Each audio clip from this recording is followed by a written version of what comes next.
శ్రీమాత్రే నమః. శ్రీ గురుభ్యో నమః. తదుపరి మిథున రాశి.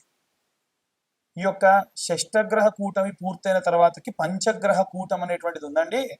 దీనివల్ల ఎలాంటి ఇబ్బందులు ఉంటాయి? షష్టగ్రహ కూటమిలో ఉన్నంత ఇబ్బందులు ఉండవండి. ఎందుకంటే శని గ్రహం అనేటువంటి గ్రహము సంచారం మీనరాశి నుండి వెళ్ళిపోయింది. ఇక ఉన్న రాశులు ఎవరు అనంటే సూర్యుడు, శని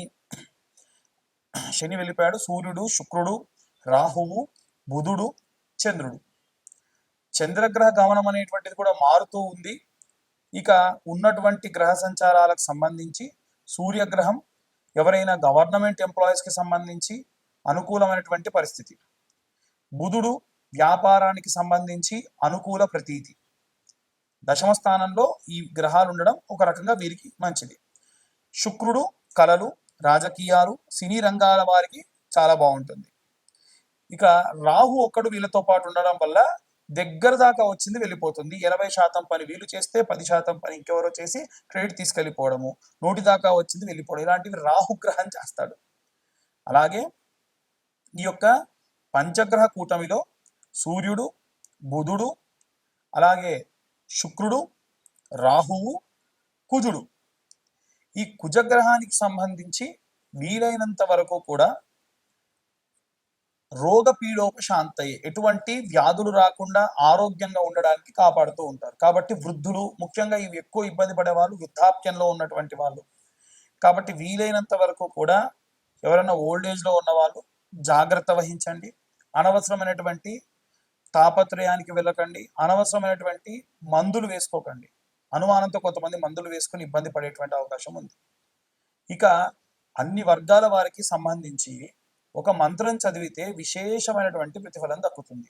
ఏమిటా మంత్రం అనంటే బుధ, మళ్ళీ చెప్తున్నాను, ఓం అనే దగ్గర నుంచి ప్రారంభించాలి. ఓం బుధ అరిష్టేతు సుసంప్రాప్తే బుధ పూజాంచ కారయేత్ బుధ ధ్యానం ప్రవక్ష్యామి బుద్ధి పీడోప ఉపశాంతయే. చాలా మంది వక్ర బుద్ధి వల్ల, అంటే వెళ్ళ బుద్ధి అవుతుంది, రా బుద్ధి అవుతుంది, బుద్ధి అవుతుంది, బుద్ధి అలా బుద్ధి అవ్వట్లేదు అంటారు, బుద్ధి అవుతుంది. ఈ బుద్ధిని తయారు చేసి ప్రకోపితం చేసేటువంటి వాడు బుధుడు. ఆయన అధిదేవత పూర్తిగా విష్ణుమూర్తి యొక్క అవతారం. కాబట్టి వీలైతే ప్రతి బుధవారం కూడా ఈ ఒక్క పంచగ్రహ కూటమి జరుగుతున్న సందర్భంలో మీరు విష్ణుమూర్తి యొక్క ఆలయానికి, వెంకటేశ్వర స్వామి ఆలయానికి, లేదా పురుష సూక్తంతో అభిషేకము, లేదా స్వామివారికి పులిహోర లాంటి నివేదన చేయడం చాలా మంచిది. ఈ రాశి వారికి ఈ పరంగా చాలా బాగుంటుంది. అన్ని వర్గాల వారు ఎలాంటి రెమెడీస్ తీసుకోవాలి, ఎలాంటి మంత్రపఠనం చేయాలనే విషయాన్ని ఇప్పుడు మనం తెలుసుకుందాం. మనకు పంచగ్రహ కూటమి అనేటువంటిది ఈ నెల 15వ తారీఖు నుండి ఈ నెల 9వ తారీఖు నుండి ఆల్మోస్ట్ 18, 19వ తారీఖు వరకు కూడా 5 గ్రహాలు మీనరాశిలో ఉన్నాయి. అందులో ముఖ్యంగా సూర్యుడు, అలాగే శని, రాహువు, శుక్రుడు, బుధుడు, ఈ గ్రహాలు మీనరాశిలో ఉన్నాయి.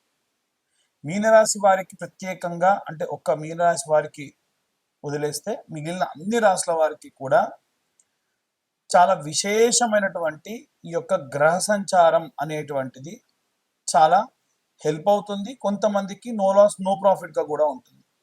అసలు ఈ పంచగ్రహ కూటమి వల్ల ఏమవుతుంది, ఎలాంటి పరిస్థితులు నెలకొంటాయి అనేటువంటివన్నీ కూడా ఇప్పటిదాకా మనం మాట్లాడుకున్నాం.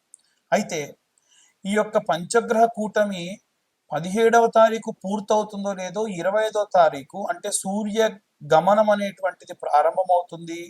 చంద్రుడు అనేటువంటి వాడు మళ్ళీ ఈ యొక్క మీనరాశిలోకి వస్తాడు. అంటే అప్పుడు మళ్ళీ పంచగ్రహ కూటమి ఉంటుంది. కానీ చంద్రుడు చాలా తొందరగా కదిలేటువంటి వాడు కాబట్టి ఒక 3 రోజుల పాటు ఈ యొక్క చంద్రుడు ఈ యొక్క మీనరాశిలోకి చేరడం అనేటువంటిది జరుగుతుంది. వాస్తవంగా మీనరాశిలోకి సూర్యుడున్నా, చంద్రుడున్నా, శుక్రుడున్నా, శని ఉన్నా ఎటువంటి నష్టం అనేటువంటిది ఉండదు. కేవలం ఇక్కడ పాపగ్రహ సంచారంలో భాగంగా శని కానీ రాహు కానీ ఉంటేనే ప్రాబ్లం. ఈ శని కానీ రాహు కానీ ఎవరైతే ఉన్నారో వారంతా కూడా మూవ్ అయిపోతున్నారు కాబట్టి అంతగా ఏమీ ఇబ్బంది లేదు. అయితే ఏమేం చేయాలి, అన్ని రాసుల వాళ్ళు ఎలాంటి రెమెడీస్ చేయాలి, ఎలాంటి మంత్రపఠనం చేసుకుంటే మంచిది అని అడుగుతూ ఉన్నారు. అందరికీ చెప్పేటువంటిది, కామన్గా చెప్పేటువంటిది ఒకటే ఏమిటంటే నవగ్రహ ప్రదక్షిణ. అందరు నవగ్రహాల గుడికి వెళ్తే 3 చేద్దామా, 4 చేద్దామా, 5 చేద్దామా, 10 చేద్దామా, 11 చేద్దామా అంటారు. అలా కాదండి. నవగ్రహ ప్రదక్షిణాలు చేస్తే 21 ప్రదక్షిణాలు చేయాలి. 21 ప్రదక్షిణాలు సవ్య దిశలో, ఒక 6 ప్రదక్షిణాలు అపసవ్య దిశలో చేయాలి. ఎందుకంటే ప్రతి గ్రహానికి 3 సార్లు ప్రదక్షిణ చేసినట్టు. అప్పుడు ఎన్ని ఉన్నాయి? 9 గ్రహాలు ఇంటూ 3 అంటే 27. ఇప్పుడు 27 గ్రహాల్లో కూడా ఈ యొక్క 7 గ్రహాలకు మాత్రమే 3 ప్రదక్షిణాలు చొప్పున చేసి, రాహుకేతువులు ఎప్పుడు కూడా యాంటీ క్లాక్ వైజ్ డైరెక్షన్లో తిరుగుతూ ఉంటారు. పాపగ్రహ సంచారం కదా, వాళ్ళు ఎప్పుడు రివర్స్ అనమాట. అంటే ముందు నుంచి కాకుండా వెనక నుంచి రావడము, ఏదైనా సరే కుడి చేత్తో కాకుండా ఎడమ చేత్తో చేయడం, ఇలాంటివి చేస్తూ ఉంటారు. కాబట్టి వీరికి మనం ప్రదక్షిణ కూడా అపసవ్య దిశలో చేయాలి. దీని వలన జాతక రీత్యా మనకు రాహుకేతువుల మధ్యలో వేరే ఏ గ్రహాలైనా బంధనమై ఉన్నా, ఒకవేళ ఏ గ్రహాలైనా పాపగ్రహంతో కలిసి ఉన్నా, ఎటువంటి గ్రహాలైనా సరే ఈ యొక్క పాపగ్రహాలతో బంధనమై ఉండి కూడా మనకు నెగిటివ్ రిజల్ట్స్ ఇచ్చేటువంటి ఉంటే కూడా ఈ ప్రదక్షిణాలు చేయడం అనేటువంటిది కాస్త శక్తినిస్తుంది. చిన్నపిల్లల దగ్గర నుండి వృద్ధుల వరకు, అంటే చదువుకునే విద్యార్థులు కానీ, గృహిణులు కానీ, ఉద్యోగస్తులు కానీ, వ్యాపారస్తులు కానీ, విడివిడిగా ఏం లేదండి, అందరికీ కామన్గా ఒకే ఒక్క విషయం ఏమిటంటే ఆదివారం నాడు పిరికెడు గోధుమలు, ఒక తమలపాకు కానీ ఏదన్నా ఆకు డొప్పలో వేసి దానిపైన ₹1 బిల్ల నిలబెట్టి సూర్యగ్రహానికి నివేదన చేయండి. అదే గనక సూర్యగ్రహం నవగ్రహాల మధ్యలో ఉంటుంది. అదే మీరు చంద్రుడికి చేయాలంటే సోమవారం నాడు పిరికెడు బియ్యం తీసుకెళ్ళి ఒక ఆకుడొప్పలో వేసి, లేదా ఒడ్లుంటే ఒడ్లు తీసుకెళ్ళి ఆకుడొప్పలో వేసి చంద్రుడి దగ్గర పెట్టి ₹1 బిల్ల దాంట్లో నిలబెట్టండి. బెల్లం అనేటువంటిది నవగ్రహాలకి నివేదన చేస్తే చాలా మంచిది. ప్రతి ఒక్క గ్రహం దగ్గర ఇంత బెల్లం ముక్క పెట్టండి. ఇంతకు మించి మీరు నవగ్రహాలకు చేసేది ఏమీ లేదు. విగ్రహాలు అధికంగా తాకకుండా ఉంటే మంచిది. అలాగే కుజగ్రహం దగ్గరికి వెళ్తే కందులు కానీ, కందిపప్పు కానీ ఆకుడొప్పలో వేసి ₹1 బిల్ల పెట్టి ఒక బెల్లం ముక్క పెట్టి నివేదన చేయండి, చూపించండి, అంతే సరిపోతుంది. అలాగే బుధగ్రహానికి పూజ చేసినప్పుడు పెసర్లు, పిరికెడు పెసర్లు తీసుకొని ఆకుడొప్పలో లేదా తమలపాకులో వేసి ₹1 బిల్ల వేసి బుధగ్రహం ముందు పెట్టండి. అలాగే శనగలు తీసుకొని వెళ్ళి గురుగ్రహం ముందు పెట్టండి. అలాగే ₹1 బిల్ల, బెల్లం కామన్ అన్నిటికీ కూడా. శుక్రగ్రహం దగ్గరికి వెళ్తే బొబ్బెర్లు లేదా అల్చందలు అంటారండి. ఈ బొబ్బెర్లు తీసుకొని వెళ్ళి పిరికెడు బొబ్బెర్లు వేసి దాంట్లో ₹1 బిల్ల వేసి పెట్టండి. శనిగ్రహం దగ్గరికి వెళ్ళినప్పుడు మాత్రం విగ్రహాన్ని ఎట్టి పరిస్థితుల్లో ఆడవాళ్ళు తాకొద్దు, మగవాళ్ళు కూడా తాకకుండా ఉంటే మంచిది. పిరికెడు నువ్వులు, దాంతోపాటు ₹1 బిల్ల, ఆ ₹1 బిల్ల కూడా వీలైతే స్టీల్, అంటే ₹1, ₹2 లాంటివి అయితేనే బెస్ట్. ₹5 పెట్టకండి. పెట్టి దాంట్లో బెల్లం ముక్క పెట్టి ఇంతంత నువ్వుల నూనె శనేశ్వరుడు పైన పోయండి. ఆవ నూనె పోసినా మంచిదే. నల్ల రంగు ధాన్యం నుండి వచ్చినటువంటిది ఏ నూనె పోసినా శనికి చాలా ఇష్టం. ఇక రాహుకైతే మినపపప్పు లేదా మినుములు వేసి ₹1 బిల్ల వేసి ఇంతంత ఆ యొక్క బెల్లం ముద్ద పెట్టేసి నమస్కరించుకోండి. అలాగే కేతువుకైతే ఉలవలు, నల్ల రంగులో ఉండేటువంటి ఉలవలు ఉంటాయి కదా, ఈ ఉలవలు ఓ పిరికెడు ఆకుడొప్పలో వేసి లేదా తమలపాకులో వేసి ₹1 బిల్ల దాంట్లో పెట్టేసి ఇంత బెల్లం నైవేద్యంగా పెట్టండి, చాలు. ఈ షష్టగ్రహ కూటములు, పంచగ్రహ కూటములు, జాతకరీత్యా ఉన్న దోషములు ఇవన్నీ పోవడానికి ఒక్క వారం పాటు మనకు సోమవారం నుండి ప్రారంభిస్తే, మళ్ళీ లేదా ఆదివారం నాడు ప్రారంభిస్తే ఈ యొక్క శనివారం వరకు ఈ రెమెడీస్ చేసుకుంటే సరిపోతుంది. ఇప్పుడు మీ అందరికీ డౌట్ వస్తుంది, ఏమిటంటే ఉన్న గ్రహాలు 9 అండి, మీరు చెప్పిందేమో వారం రోజులు ఎలా చేయాలి? మంగళవారం నాడు రాహుకేతువులకు చేసేయచ్చు, కుజుడితో పాటు రాహుకేతువులకు చేయొచ్చు. లేదు ఆదివారం నాడే సూర్యుడితో పాటు రాహుకేతువులకు కూడా చేయొచ్చు, ఎటువంటి దోషం లేదు.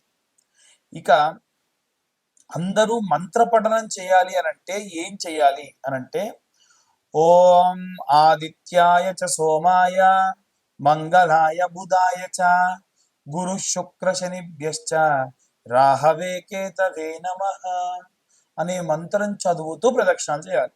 మీరు ఏ రోజు నవగ్రహ దేవాలయానికి వెళ్ళినా నేను చెప్పిన విధంగా ఇంకొకటి, దేవాలయం మూసే సమయానికి వెళ్ళకండి. ఉదయాన్నే వీలైతే 7-8 గంటల వరకు దేవాలయానికి వెళ్ళే ప్రయత్నం చేయండి. లేదా గృహిణులు ఉంటారు పాపం, ఇంట్లో అందరికి వంటలు చేసి పంపించాలి కాబట్టి 9-9:30 ప్రాంతంలో వెళ్ళండి. దాని వలన కాస్త ప్రశాంతంగా ఉంటారు. ఇక చాలా మంది మీ మీ యొక్క పేర్ల గురించి అడుగుతున్నప్పుడు మీ పేర్లు చెప్పి వాటికి సంబంధించి జాతకం చెప్పమంటున్నారు. పేరు బలం మీద జాతకము 100% ఎవరు చెప్పరు. అలా చెబుతానని చెబితే నమ్మొద్దు. నేను చెప్తానని చెప్పినా నమ్మకండి అనే చెప్పా గతంలో, ఇప్పుడు చెప్తున్నా. మళ్ళీ మళ్ళీ చాలా మంది ఫోన్స్ చేసి మీ యొక్క పేరు బలంతో జాతకం చెప్పమంటున్నారు. దయచేసి మీ date of birth, time, place ఉంటే మీ జాతకం గురించి కాస్త డబ్బు ఖర్చు పెట్టి పూర్తి జాతకం తెలుసుకోండి. ఒక 2025 రూపాయలు మొత్తం ఈ యొక్క జీవిత కాలానికి సంబంధించిన జాతకం 60 పేజీల్లో మీకు అందిస్తున్నా ఈ 2025 సంవత్సరంలో. అంతకు మించి కూడా మీరు ఖర్చు పెట్టాల్సిన అవసరం లేదు. రెమెడీస్, దానికి తగ్గ రెమెడీస్ మీకు పంపించడము, చెప్పడం కూడా జరుగుతుంది. ఎట్టి పరిస్థితుల్లో వీటికి వినా ఇంతకు మించి ఇంకేం కూడా చేసేటువంటి అవసరం లేదు. అందరూ కూడా జాగ్రత్తగా ఉండండి. మన వాతావరణము కూడా ఈసారి చాలా విపరీతంగా ఉంది. ఎండలు బాగా ఉన్నాయి. ఎండాకాలంలో వర్షాలు అప్పుడప్పుడు అధికంగా పడతా ఉంటాయి. చాలా జాగ్రత్తగా ఉండండి. ఆరోగ్యం పట్ల ముఖ్యంగా పిల్లలు 12 సంవత్సరాల లోపు బాల్యంలో ఉన్న పిల్లలందరూ కూడా ఆరోగ్యం జాగ్రత్తగా చూసుకోండి. సర్వే జనా సుఖినో భవంతు. స్వస్తి.